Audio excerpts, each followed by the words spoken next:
একটা জঙ্গলে একটি খ্যাঁক শিয়াল থাকতো। একদিন দুপুর পর্যন্ত ও কোনো খাবার পেল না।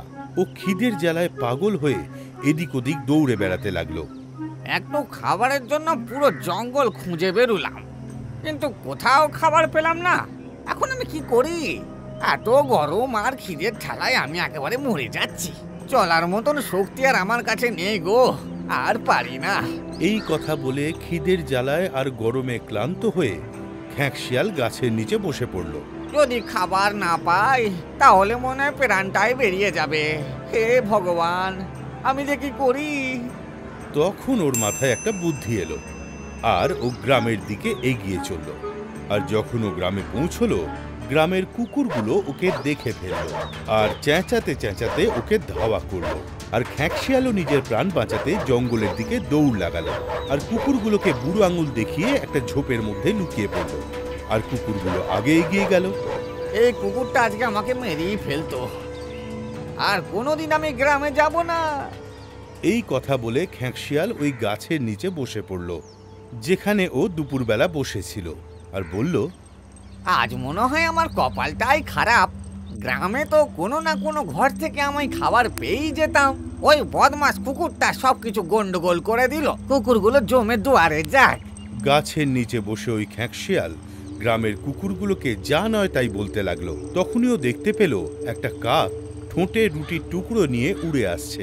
কাকটা এসে ওই গাছেরই একটা ডালে বসলো, যেখানে খ্যাঁক শিয়াল বসেছিল।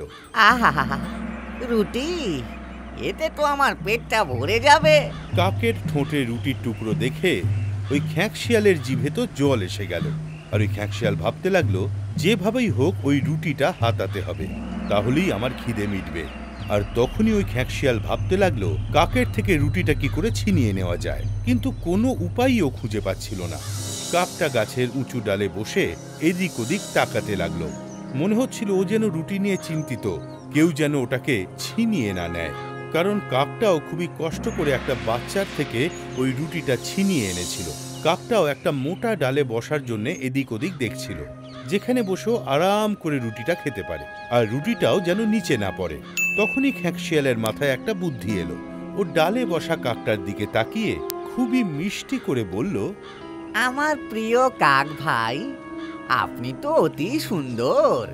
পুরো জঙ্গলে আপনার মতন এত সুন্দর পাখি আর তো কেউ নেই। আপনার আমি খুব প্রশংসা শুনেছি। এতদিন কোথায় ছিলেন? অনেকদিন পরে দেখলুম কি না অন্য কোনো জঙ্গলে চলে গিয়েছিলেন নাকি বলুন তো? আচ্ছা, ওই জঙ্গলটা কি এই জঙ্গলের থেকেও বেশি সুন্দর? কাকটাও ওর দিকে দেখলো, কিন্তু কিছুই বলল না। ক্ষুধার্ত খ্যাঁক শিয়াল চিন্তায় পড়ে গেল। এই ভেবে ও এর মনের কথা বুঝে গেছে। কাক ভাই, আপনি তো অন্য জঙ্গলে চলে গিয়েছিলেন, এদিকে আমি আপনার মিষ্টি কথা শোনার জন্য ব্যাকুল হয়ে উঠে রয়েছি যে। আচ্ছা ভাই, আপনি তো গানও খুব ভালোই করেন। আপনার ওই সুরময় কণ্ঠের আওয়াজ সবাই শোনার জন্য পাগল। এমনিতে গান আমি একটু গাইতে পারি, কিন্তু আমার গলায় একদমই সুর নেই। আচ্ছা, আপনি কি আপনার ওই মিষ্টি মিষ্টি কণ্ঠের একটু গান আমাকে শোনাবেন না?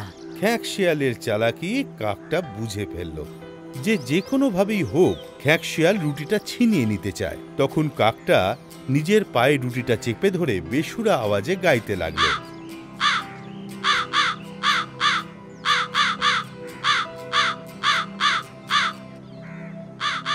খ্যাঁক শিয়াল বুঝতে পেরে গেল যে কাক ওর পরিকল্পনা বুঝতে পেরেছে।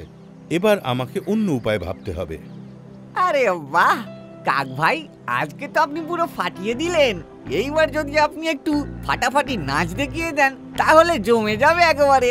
কোনো কিছু না ভেবেই কাকটা ওই ডালে বসে নাচতে শুরু করলো, আর রুটির টুকরোটা নিচে পড়ে গেল।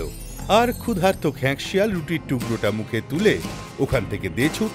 কাক নিজের বোকামির জন্য পস্তাতে লাগলো। শিক্ষা: মিথ্যে প্রশংসায় কান দেওয়া উচিত নয়। আমাদের ইউটিউব চ্যানেলটিকে এখনই সাবস্ক্রাইব করুন। নতুন ভিডিও দেখার জন্য বেল আইকনটি অবশ্যই টিপুন। আমাদের ভিডিওর উপর আপনার কমেন্টস অবশ্যই দেবেন। ভিডিও লাইক করে আপনারা আপনাদের বন্ধুদের অবশ্যই শেয়ার করুন।